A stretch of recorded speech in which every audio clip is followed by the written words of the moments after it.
नमस्कार शिक्षक मित्र, आज आपण एका नवीन कंटेंटला सुरुवात करणार आहोत आणि हा कंटेंट जेव्हा मुलं वाचतील तेव्हा त्यांना सुद्धा शब्दांचे उच्चार सुलभ जातील। या ठिकाणी बघा ई चा उच्चार ई होते, म्हणून या ठिकाणी बघा यस त्याला ई लावला, ई झाला सी। काय झाला? सी। बी ला डबल ई लावला, बी।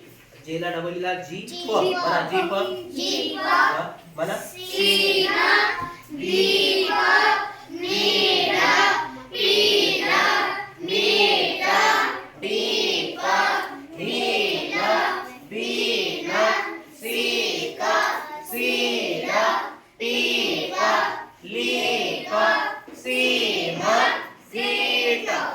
म्हणजे अशा प्रकारे जर कोणतेही जर अक्षर आलं त्याच्या पुढे जर डबल ई लागला तर त्याचा उच्चार ई होते। काय होते? ई। आणि आपण विद्यार्थ्यांना अशा प्रकारच्या शब्दांचा सराव द्यायचा आहे। जेवढे शब्द आपल्याला दिसतील तेवढे शब्द आपल्याला शोधायचे आहेत किंवा विद्यार्थ्यांना शोधण्यासाठी प्रवृत्त करायचं आहे। निश्चितपणे विद्यार्थी शब्द शोधतील आणि त्या शब्दांचा उच्चार योग्यपणे करतील। तर चला तर मग आज आपण इथं